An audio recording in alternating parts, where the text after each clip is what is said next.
First of all you are all welcome in my YouTube channel. अभी just last lecture में हम लोग ने टेंजेंट का डिफरेंट फॉर्म्स देखा, ठीक है, और उससे रिलेटेड कुछ क्वेश्चंस देखे। उसी को आगे बढ़ाते हुए हम लोग आगे जब मूव करते हैं तो हम लोग को पढ़ना पड़ता है नॉर्मल। तो अब हम लोग पढ़ने जा रहे हैं नॉर्मल का डिफरेंट फॉर्म, ठीक है। तो यहाँ लिखेंगे equation of normal in different form, ठीक है। तो इसमें सबसे पहला क्या पढ़ना है, तो पॉइंट फॉर्म। यहां लिखेंगे फर्स्ट नंबर में पॉइंट फॉर्म। क्या दिया हुआ रहेगा, गिवन पॉइंट। यहां लिखेंगे गिवन पॉइंट, ठीक है। क्या दिया हुआ है, point P, coordinate x1, equation of hyperbola कितना था, x² upon a² minus y² upon b² is equal to 1, ठीक है। तो पॉइंट फॉर्म में टेंजेंट का इक्वेशन हम लोग जानते हैं। यहाँ लिखेंगे we know that equation of tangent in point form क्या था, तो लिखेंगे x1 upon a² minus y1 upon b² is equal to 1। तो देयरफॉर यहाँ से स्लोप ऑफ टेंजेंट निकाल सकते हैं। स्लोप ऑफ टेंजेंट क्या होता है जी, x का कोफिशिएंट तो x1 by a² upon y का कोफिशिएंट तो माइनस y1 बाई b² और नेगेटिव साइन लगा दीजिए। तो अल्टीमेटली कितना हो जाएगा, तो b² x1 upon a² y1। तो this is the slope of tangent. तो देयरफॉर स्लोप ऑफ नॉर्मल ये कितना हो जाएगा जी, तो इसी का रिवर्स करके साइन चेंज कर दीजिए। तो minus a² y1 upon b² x1। तब नॉर्मल का स्लोप पता हो गया, पॉइंट दिया हुआ है, तो इक्वेशन ऑफ नॉर्मल लिख सकते हैं। तो therefore equation of normal in point form क्या होता है, तो y minus y1 is equal to slope, तो हो जाएगा minus a² y1 by b² x1 और ये हो जाएगा x माइनस x1। एक काम करते हैं, इसको इससे डिवाइड कर देते हैं। तो देयरफॉर कितना हो जाएगा, ये हो जाएगा y by minus y by, एक काम करते हैं प्लस कर देते हैं, रहने दो। तो हो जाएगा minus y by a² y1 और ये माइनस माइनस प्लस, तो यहाँ हो जाएगा सीधे a² इज इक्वल टू, ये इससे मल्टीप्लाई हो जाएगा b वाला टर्म, तो हो जाएगा x अपॉन b² x1 और ये हो जाएगा आपका माइनस x तो 1, ये हो जाएगा आपका a², ये नीचे आया ना, तो नीचे में a² आ गया और ये हो जाएगा 1 बाई b² माइनस में, ठीक है। इसको आप अरेंज कर लेंगे तो हो जाएगा x by x1 b² plus y by y1 a², ठीक है, is equal to 1 by a² plus 1 by b², ठीक है। तो आई होप कि अगर आप इस तरह से अरेंज कर लेते हैं तो ये हो जाएगा x a² by x1 plus y b² by y1 is equal to a² plus b²। I hope कि यही आपका क्या होगा, नॉर्मल का इक्वेशन होगा, किस फॉर्म में, तो पॉइंट फॉर्म में, ठीक है। चलिए अरेंज करके इतना आया आपका,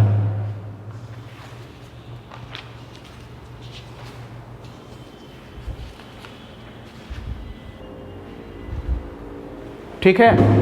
तो ये जो आपका इक्वेशन दिख रहा है यही आपका नॉर्मल का इक्वेशन है पॉइंट फॉर्म में, ठीक है। कैसे आया, बहुत सिंपल है, ये आप डेरिवेशन आपको मैं दिखा चुका हूँ। अब हम लोग आते हैं सेकेंड फॉर्म जिसका नाम है पैरामीट्रिक फॉर्म। तो इसको एक नज़र देख सकते हैं, फिर हम लोग देखेंगे पैरामीट्रिक फॉर्म।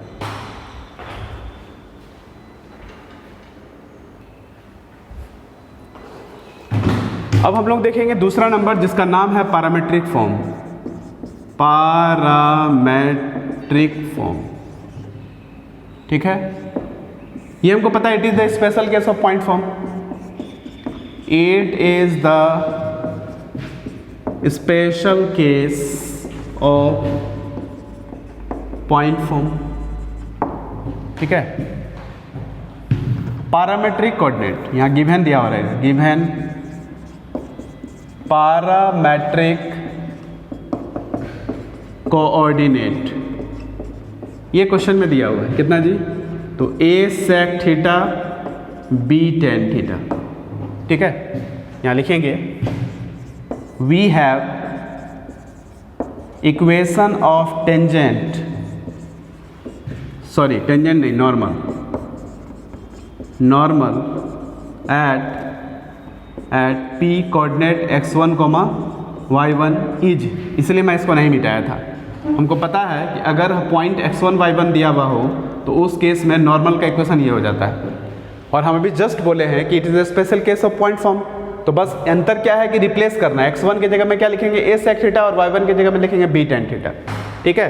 तो देयरफॉर तुम ही बताओ, इक्वेशन ऑफ नॉर्मल, ठीक है, at a sec theta b tan theta is कितना होगा, तो x इंटू ए स्क्वायर, जहाँ x1 है वहाँ लिखेंगे a sec थीटा, ठीक है, प्लस y b स्क्वायर, जहाँ y1 है वहाँ लिखेंगे b tan थीटा, हो जाएगा b tan theta is equal to a square plus b square. इसको थोड़ा अरेंज कर लो, ये sec ऊपर चल जाएगा, एक कैंसिल हो जाएगा तो हो जाएगा a sec ऊपर जाएगा तो a cos theta into x plus b cot theta into y is equal to a square plus B square. ये जो आपको दिख रहा है यही आपका क्या है, इक्वेशन ऑफ नॉर्मल है। किस फॉर्म में, तो पैरामीट्रिक फॉर्म में। कैसे इसको डिराइव किए, पॉइंट फॉर्म में हमको इक्वेशन पता है, इसको सिर्फ रिप्लेस करना है, जहाँ x1 है उसके जगह में लिखेंगे a sec थीटा, जहाँ y1 है उसके जगह में लिखेंगे b tan थीटा, और फिर after some calculation we will get the equation, and this is the equation of normal in parametric form. And you have already seen how can we find out the equation of normal in parametric form. So this is the easiest step, and I hope कि आप इसको हमेशा के लिए याद रख सकते हैं, ठीक है। अब हम लोग पढ़ने जा रहे हैं स्लोप फॉर्म, ठीक है। तो इसको एक नज़र देखिए, फिर आगे बात करते हैं।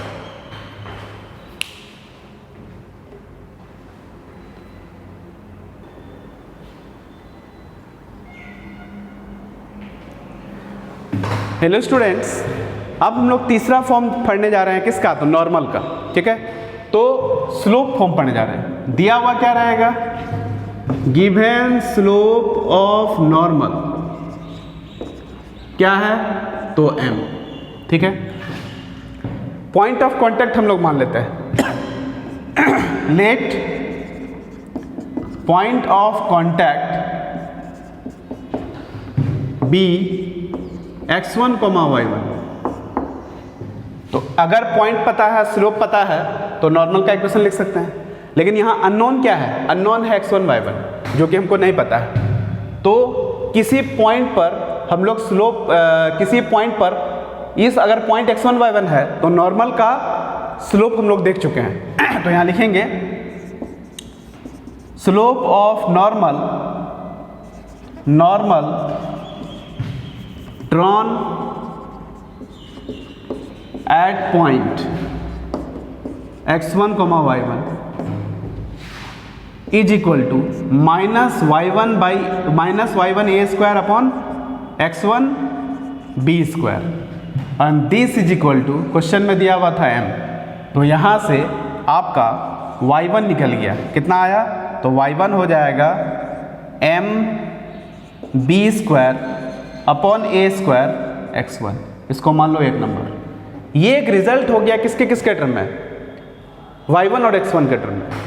तो क्योंकि हमको y1 x1 चाहिए, मैथमेटिकल लॉजिक है कि जितना अननोन उतना रिलेशन चाहिए। तो एक रिलेशन तो हमको x1 y1 में यहाँ मिल गया, एक रिलेशन और चाहिए। और पॉइंट, ये जो पॉइंट है ये इस पॉइंट पर नॉर्मल ट्रेस हुआ है, तो जिस पॉइंट पर नॉर्मल ट्रेस हुआ तो वो ऑलरेडी हाइपरबोला का पॉइंट होगा। तो यहाँ लिख सकते हैं सिंस P जो कि कोऑर्डिनेट है आपका x1, y1 lies also on x² upon a² minus y² upon b² is equal to 1। तो देयरफॉर ये पॉइंट इसको सेटिस्फाई करेगा। तो देयरफॉर यहाँ लिख सकते हैं x1 का स्क्वायर अपॉन a का स्क्वायर माइनस y1 का स्क्वायर अपॉन b का square is equal to 1। Therefore y1 की जगह में इतना रिप्लेस कर देंगे, तो ये हो जाएगा x1 का स्क्वायर अपॉन a का स्क्वायर माइनस ये हो जाएगा m का square b to the power 4 x1 का square upon a to the power 4, ठीक है, इज इक्वल टू 1। तो यहाँ से x1 का स्क्वायर मतलब x1 निकल जाएगा, तो हो जाएगा a स्क्वायर m स्क्वायर, यहाँ से हो जाएगा a square minus m square a square m square b to the power 4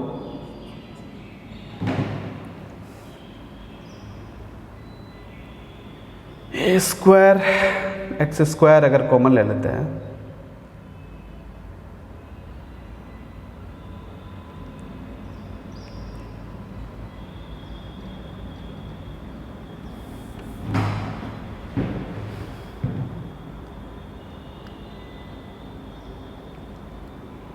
squaring करेंगे y1 का ना। अच्छा एक चीज़ और, यहाँ b स्क्वायर भी तो था इसलिए तो मिस्टेक हो रहा था। चलिए अब यहाँ से x1 निकल जाएगा, तो this is x1 is equal to कितना आ जाएगा, तो प्लस माइनस ये हो जाएगा आपका a टू दी पावर 4 हो जाएगा a स्क्वायर अपॉन यहाँ हो जाएगा a square minus m square b square का स्क्वायर। तो दिस इज x1, ये x1 आ गया आपका। अगर ये x1 है तो यहाँ से y1 निकल जाएगा, तो therefore y1 is equal to फिर वही प्लस माइनस, देखो यहाँ पे y1 is equal two plus minus x1 की जगह पे इतना रखेंगे तो ये हो जाएगा mb का square upon a square minus m square b square का स्क्वायर, ठीक है। तो ये दोनों पॉइंट x1 y1 आपका ऑलरेडी फाइंड आउट हो चुका है। तो पॉइंट पता है और आपको स्लोप पता है, तो हम लोग क्या कर सकते हैं, आप नॉर्मल का इक्वेशन लिख सकते हैं। तो यहाँ एक बार एक काम करो, पहले पॉइंट कलेक्ट कर लो। Hence the point of contact क्या हो जाएगा, तो पॉइंट ऑफ कांटेक्ट हो जाएगा प्लस माइनस ए स्क्वायर, और इसके जगह में लिखेंगे a square minus M square B square का स्क्वायर रूट, फिर हो जाएगा प्लस माइनस और ये हो जाएगा एम बी स्क्वायर, ये हो जाएगा a square m square minus sorry ये हो जाएगा a square minus M square B square का स्क्वायर रूट, ठीक है। तो यही आपका पॉइंट ऑफ कांटेक्ट है। एक नज़र यहाँ तक देखो, फिर मैं आगे बात करता हूँ।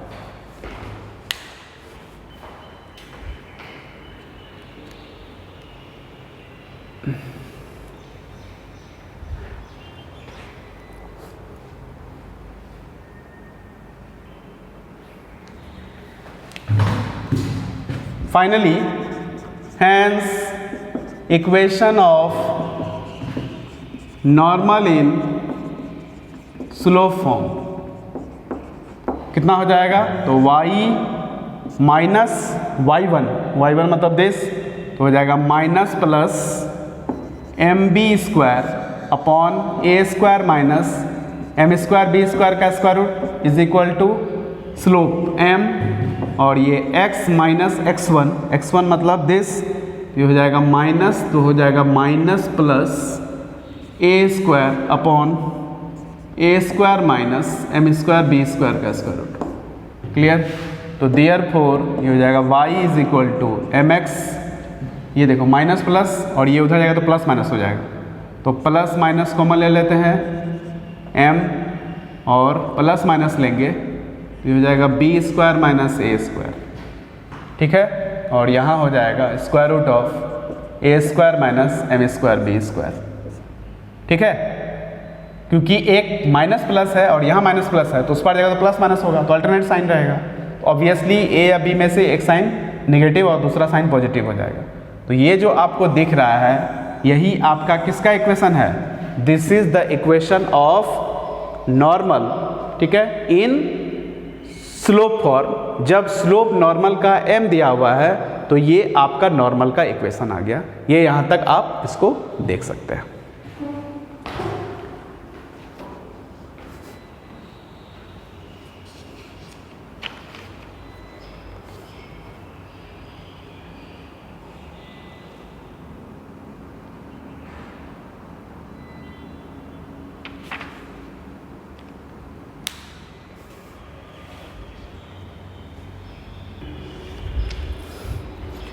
एक मिस्टेक है, याद कीजिए स्लोप y का जो वैल्यू था ये माइनस ऑफ समथिंग था, तो यहाँ पे माइनस प्लस हो जाएगा ना, ठीक है। तो एक प्लस माइनस होगा, दूसरा माइनस प्लस हो जाएगा, और जब ये माइनस प्लस होगा तो यहाँ पे प्लस माइनस होगा, और तब उस केस में ये आपका प्लस हो जाएगा और ये आपका फाइनल, ठीक है। याद करो, अगर यही चीज़ आपने इलिप्स में देखा था तो इलिप्स के केस में यही वाला इक्वेशन था। अंतर कितना था? तो y is equal to m x plus minus m, वहाँ था आपका a square minus b square divided by square root of a square plus m square B square. मैंने भी पहले भी कहा था कि जितना सारा भी रिजल्ट आप इलिप्स में जो पढ़े हैं उसमें अगर जहाँ बी स्क्वायर है उसको अगर आप माइनस बी स्क्वायर से रिप्लेस करोगे तो that will be the result for the related hyperbola, ठीक है। यही वो रिजल्ट क्या होगा? हाइपरबोला का रिजल्ट हो जाएगा। तो थोड़ा सा यहाँ पे करेक्शन था, थोड़ा मिस्टेक हो गया था, उसको थोड़ा चेंज कर लिया, क्योंकि y1 is equal to minus of this था, तो इसलिए अगर प्लस माइनस है तो माइनस प्लस हो जाएगा, तो ये आपका चेंज होना था, ठीक है। और फिर ये अल्टीमेटली आपका नॉर्मल का इक्वेशन आ गया।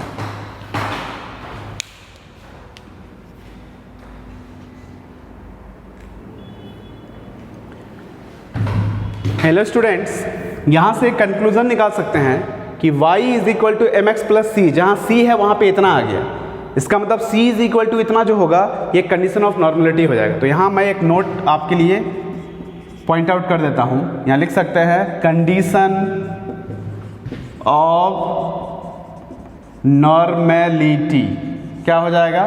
तो c is equal to this, या c square is equal to M square A square plus B square का whole square divided by a square minus M square B square. ये जो आपको दिख रहा है यही है कंडीशन ऑफ नॉर्मलिटी। तो कुछ सवाल जो है कंडीशन ऑफ नॉर्मलिटी से रिलेटेड भी पूछे जाते हैं, ठीक है। तो अगर आपको ये चीज़ याद होगा तो वो उस तरह के क्वेश्चंस को बनाना ज़्यादा आसान है। तो जस्ट इसके बाद मैं एक क्वेश्चन करूँगा कंडीशन ऑफ नॉर्मलिटी से रिलेटेड, ठीक है। इसको एक नज़र देख लीजिए।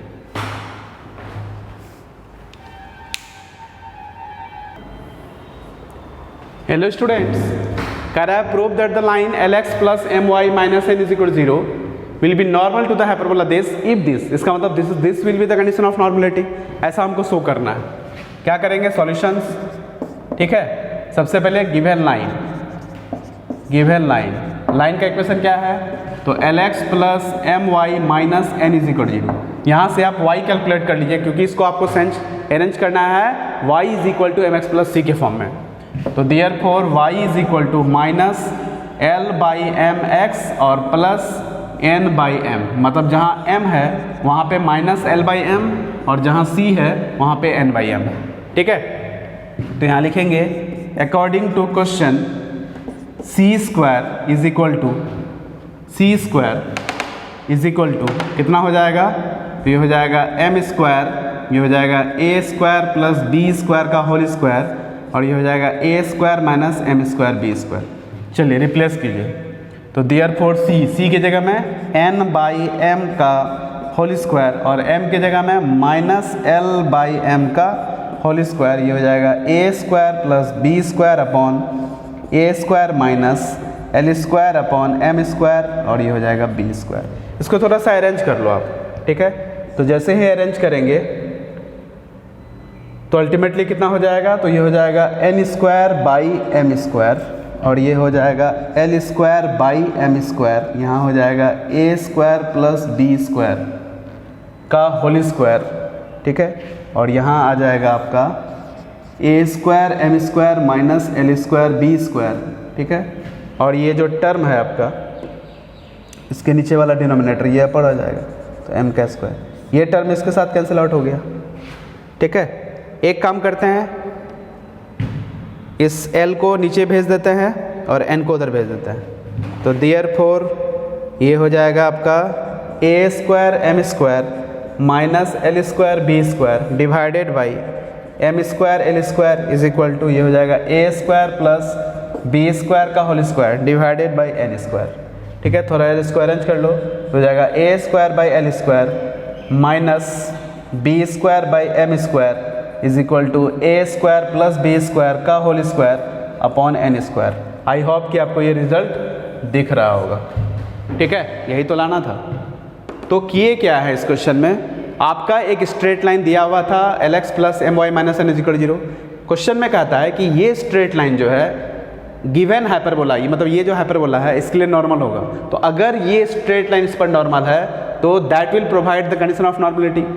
And what is the condition of normality, अभी जस्ट हम लोग देखे हैं C square is equal to M square A square plus B square का होल स्क्वायर अपॉन ए square minus M square B square, जहाँ सी क्या है तो सी आपका है एन बाई एम, m क्या है तो माइनस एल बाई एम। तो ये दोनों रिप्लेस कर दीजिए, बाकी काम आपका कैलकुलेशन है, मैथमेटिकल कैलकुलेशन करते हुए अरेंज कर लीजिए, फाइनली आपको वही मिलेगा जो क्वेश्चन का डिमांड है। तो कहता है कि that will be the normal to this क्या कहते हैं hyperbola if and only if this, मतलब ये इस हाइपरबोला का नॉर्मल तब होगा जब ये कंडीशन होगा, मतलब this is the condition of normality, और उसी को लेके हम लोग आगे बढ़े हैं तो वो चीज़ हमको मिल गया है। ठीक है, तो आई होप कि आप नॉर्मल से रिलेटेड क्वेश्चंस इजी वे में बना सकते हैं। ठीक है, तो इतना ही कहकर इस लेक्चर को मैं यहाँ क्लोज करता हूँ और मिलते हैं अगले लेक्चर में एक नए कंटेंट के साथ। तब तक के लिए हैप्पी लर्निंग।